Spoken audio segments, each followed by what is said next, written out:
이 데이터를 확인해 보시면 시간대별로 디바이스 이용률이 다름을 알 수 있습니다. 특히 출근하는 중, 퇴근 시간 이후에는 스마트폰을, 업무 시간에는 PC를 가장 많이 쓴다고 합니다. 그럼 당연히 출퇴근 시간과 잠들기 전까지의 시간에는 모바일 카톡 배너 광고를 하고, 업무 시간에는 PC 카톡 배너를 진행하는 것이 가장 효율적이겠죠.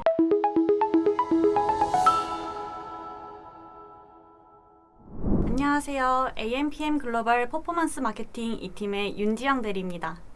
오늘은 반려동물 업종에 종사하고 계신 대표님들을 위해 광고 전략과 활용법에 대해 소개해드리고자 합니다. 제안 순서는 첫 번째로 반려동물 시장 현황, 광고 목표, 그리고 매체 전략 순으로 진행하겠습니다.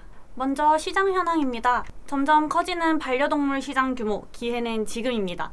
펫코노미 돌풍으로 인해 2020년 기준 반려동물 사료, 간식, 펫 용품 시장 규모는 약 2조 원이었습니다. 그만큼 찾는 사람들이 많아지고 소비율이 크게 성장했습니다. 그렇다면 앞으로의 전망은 어떨까요? 자, 보시다시피 반려동물 연간 산업의 규모는 꾸준히 성장 중입니다.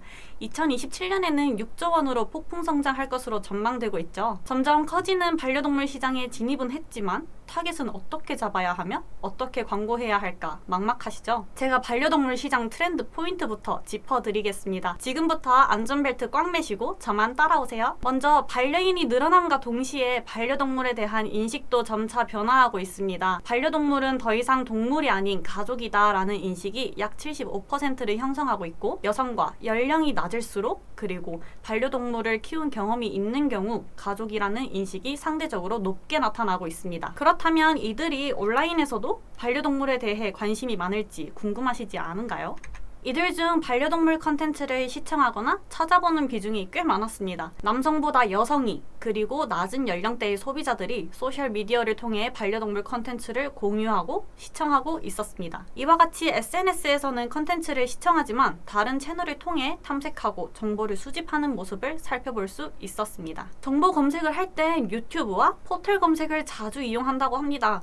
특히 보호자의 나이가 20대고 반려동물의 나이가 어릴수록 유튜브를 통해서 정보를 습득하고, 반려동물의 나이가 많을수록 포털 검색을 이용한다고 합니다. 그렇다면 반려동물에게 꼭 필요한 사료, 어디서 구매할까요? 반려동물 용품 시장은 오프라인 매장보다 온라인 쇼핑몰이 압도적인 비중을 차지하고 있습니다. 직접 매장에 방문하지 않고 온라인에서 상품을 비교하고 구매를 하기 때문에 온라인 마케팅 역시 치열할 수밖에 없는 것입니다. 특히 주목할 점은 대부분 광고주분들은 메인 타겟이 2030 세대인데요. 반려동물 전문 쇼핑몰을 2030 세대가 가장 많이 이용하고 있다는 점을 기억해 주시면 좋을 것 같습니다. 편리함을 추구하는 2030 세대들이 온라인 구매를 선호하는 이유는 빠르고 편리한 배송, 저렴한 가격대, 그리고 결제가 편리하다는 점입니다. 이에 반하여 오프라인의 경우 구매를 선호하는 이유는 제품의 신뢰, 그리고 다양한 혜택, 이벤트가 있기 때문이라고 답하였습니다. 오프라인에서의 소구 포인트를 온라인으로 가져온다면 어떨까요? 타겟의 소구점에 맞는 전략, 그리고 소재 기획이 필요하겠죠? 저희의 주요 타겟은 2030 세대죠. 빠르게 변화하는 2030 세대의 트렌드를 따라가기 위해 광고도 다양하게 전략적으로 움직여 주셔야 매출 성장도 함께 오를 수 있습니다. 다음 장표에서는 광고를 진행하기 전에 어떤 목표를 수립해야 하는지 알아보겠습니다. 첫 번째로 인지와 흥미 유도를 위해서는 많은 브랜드 노출이 필요한데요. 대표적으로 SNS와 DA 배너를 많이 활용하고 있습니다. 흥미가 생겼다면 구매를 해볼까 하는 고려 단계가 옵니다. 이 고려 단계에서는 후기나 정보를 얻기 위해 포털 사이트 검색을 통해 정보를 수집하고 사이트에 유입하게 됩니다. 유입이 된 고객들은 구매를 하거나 아니면은 구매를 하지 않고 이탈을 하게 되겠죠. 그러면은 구매를 하지 않고 이탈한 고객들을 재유입시키기 위한 광고 전략이 바로 리마케팅입니다. 물론 구매한 고객들에게도 이벤트 홍보 알람이라든지 메일을 보내기도 합니다. 이렇게 차근차근 브랜드 인지도와 구매, 재구매까지 이어지게 되었을 때 비로소 나는 이 제품은 여기 아니면 안 사라고 하는 충성 고객을 확보할 수 있게 됩니다.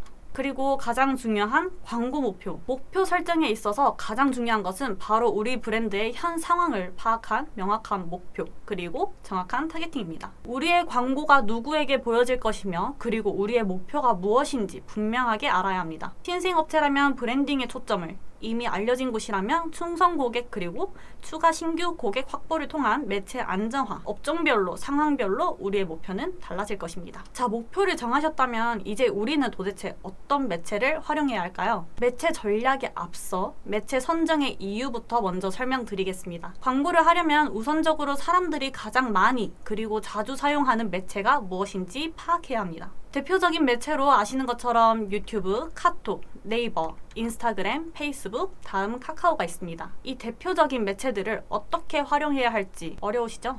첫 번째로 브랜딩을 위한 흥미 인지 단계. 고객을 저희가 찾아가서 알려야겠죠. 다양한 배너 광고를 통해서 우리가 어떤 브랜드인지 반복적으로 노출시키고 각인시키는 것이 첫 번째 단계라고 할 수 있겠습니다. 예를 들어 이번에 게린이날, 묘린이날로 반려동물 업계에서 많은 프로모션을 진행했었죠. 트렌드를 활용한 프로모션과 또 일치하는 랜딩 페이지로 연결되게끔 하는 것도 굉장히 중요합니다. 고객들이 사이트에 머무는 체류 시간을 늘리고 이탈률을 줄여서 또 이제 구매 확률을 올릴 수 있기 때문이죠. 다음으로 검색 광고입니다. 배너 광고를 통해 인지도와 잠재 고객을 확보한 후엔 고객들이 후기나 제품에 대한 정보를 얻기 위해 검색을 합니다. 이렇게 고객이 찾아왔을 때 바로 우리 사이트로 유입될 수 있도록 SA 매체, 즉 검색 광고가 필요합니다. 대표적으로 네이버, 다음 카카오, 구글이 있죠. 이 검색 광고 매체를 통해 제품에 대한 정보, 후기, 관련 제품 등 고객이 검색할 다양한 키워드를 저희는 예측하고 그에 맞도록 검색 광고를 세팅해야 합니다. 배너 광고를 통해 브랜딩과 잠재 고객을 확보하고 검색 광고를 통해 신규 고객을 확보했다면 마지막으로 이탈한 고객을 잡고 이미 구매한 고객에게 다른 제품을 소개하는 리타게팅 그리고 미디어 믹스 전략이 필요합니다. 리타게팅이라는 단어가 생소하신 분들도 계실 텐데요. 말 그대로 다시 고객을 맞춤 타겟팅해서 광고를 한다는 뜻입니다. 이탈한 고객 혹은 재구매 가능성이 높은 고객을 대상으로 다시 사이트에 유입될 수 있도록 여러 매체를 활용하여 미디어 믹스 광고를 하는 것이 효과적이겠죠. 자, 그럼 고객의 구매 단계에 맞는 매체에 대해 감이 잡히셨나요? 그렇다면 제가 말씀드린 매체들의 어떤 기능을 활용해야 하는지 한번 알아보도록 하겠습니다. 먼저 배너 광고입니다. 배너 광고에는 다양한 매체들이 있지만 그 중에서 카카오톡 서비스를 기반으로 활용할 수 있는 카카오 모먼트 매체에 대해 설명드리겠습니다. 혹시 카카오톡 사용 안 하시는 분들 계신가요? 우리나라 약 5천만 인구 중에서 약 90%가 카카오톡을 이용하고 있습니다. 이렇게 많은 유저를 보유하고 있는 앱에서 브랜딩 광고는 필수적이겠죠? 특히 반려동물에 관심이 없는 사람들에게도 무작위적으로 광고를 하는 것이 아니라 평소 반려동물에 대한 컨텐츠를 찾아봤거나 검색을 했던 사람들을 대상으로 광고가 가능합니다. 또 이미 구매한 고객을 제외하고 신규 고객만을 위한 광고가 가능하기 때문에 우리 브랜드를 모르는 고객들에게 노출시키기 아주 좋은 매체입니다. 자, 세부 타겟팅을 한다고 해도 예산을 가장 효율적으로 활용하기 위해 저희는 어느 시간대에 어떤 광고 지면에 게재해야 할지도 생각해야겠죠. 이 데이터를 확인해 보시면 시간대별로 디바이스 이용률이 다름을 알 수 있습니다. 특히 출근하는 중, 퇴근 시간 이후에는 스마트폰을, 업무 시간에는 PC를 가장 많이 쓴다고 합니다. 그럼 당연히 출퇴근 시간과 잠들기 전까지의 시간에는 모바일 카톡 배너 광고를 하고 업무 시간에는 PC 카톡 배너를 진행하는 것이 가장 효율적이겠죠. 카카오 모먼트를 통한 효율적인 배너 광고에 대해 이해하셨다면 2차 정보 탐색을 위해 검색한 고객들을 잡을 수 있는 검색 광고에 대해 말씀드릴 건데 이 중 대표적인 네이버 검색 광고에 대해 설명드리겠습니다.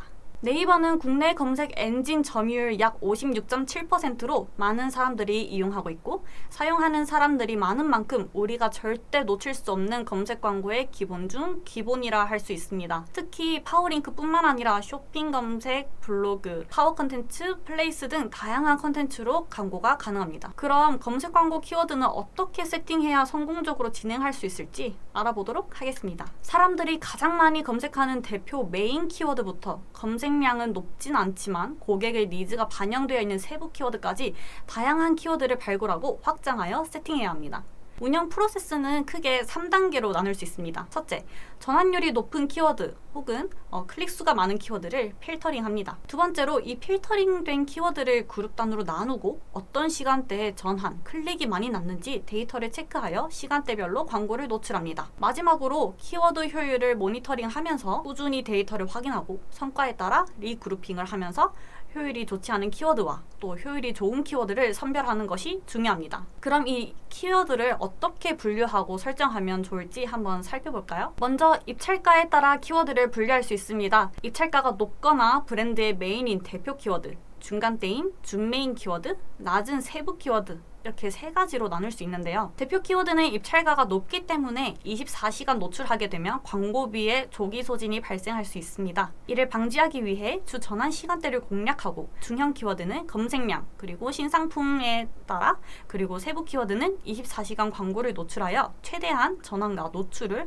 효과적으로 매니징해야 합니다. 이렇게 그룹핑을 했을 때 저희는 세 가지의 결과를 기대할 수 있습니다. 효율 키워드를 발굴함으로써 자사만의 전환 키워드를 데이터로 축적하고, 시간대별 노출을 통해 전환이 발생하는 시간대에 공격적으로 광고하고, 클릭률, 전환율 향상을 통해서 광고 순위에 영향을 미치는 품질 지수를 관리하여 입찰가를 낮춰 구매 전환 단가를 절감시킬 수 있습니다. 배너 광고, 검색 광고까지 진행하여 신규 고객을 확보했다면 이제 이탈한 고객과 재구매 유도를 위해서 리타게팅 광고를 해야 합니다. 그 대표적인 매체인 페이스북 광고와 구글 디스플레이 광고를 활용하는 방법을 설명드리겠습니다. 첫 번째로 왜 페이스북 광고를 해야 할까요? 이 표를 확인해 보시면 2020년에 2030 세대가 가장 많이 이용한 소셜미디어는 인스타그램과 페이스북입니다. 특히 픽셀이라는 스크립트를 통해 유입 고객에 대한 데이터를 쌓을 수 있는데요. 방문한 고객, 회원가입을 한 고객, 장바구니에 담은 고객, 구매한 고객 등 사이트에서 다양한 활동을 한 고객을 대상으로 리타게팅 광고가 가능합니다. 고객의 활동 데이터를 통해 장바구니에 담았지만 구매를 하지 않고 이탈한 고객을 타겟팅하여 재유입을 유도하거나, 구매일로부터 30일이 지난 고객을 타겟팅하여 재구매를 이끌어낼 수 있습니다. 또한 사이트에 방문하진 않았지만 자사 사이트에서 구매한 고객과 비슷한 행동을 한 유사 고객까지 확보하여 구매를 유도할 수 있습니다. 간단하게 다음과 같은 그림으로 정리해 드리겠습니다. 1차적으로 고객이 자사 사이트에 방문을 하게 되면 2차적으로 픽셀이 활동 데이터를 수집하게 되겠죠.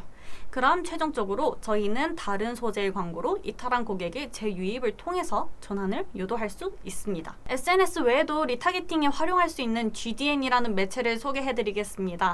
2020년 데이터를 보시면 국내 인구의 약 83%가 유튜브 앱을 사용하고 있습니다.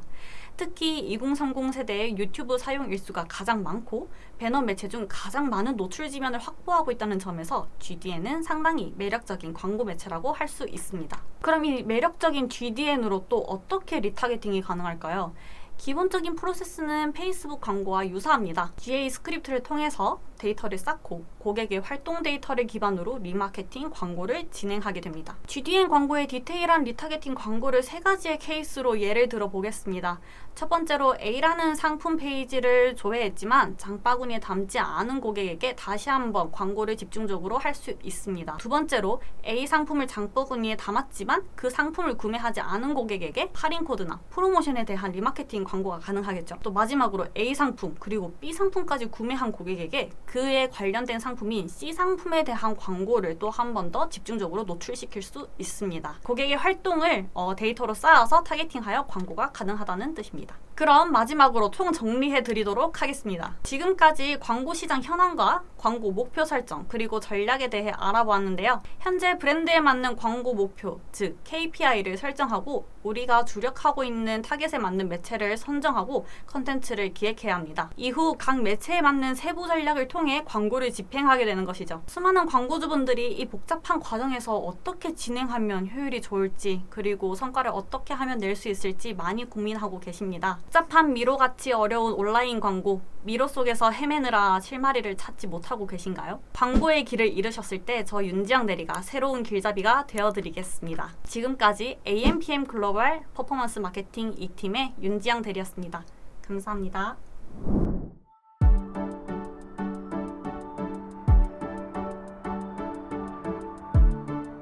구독과 좋아요는 컨텐츠 제작에 힘이 됩니다.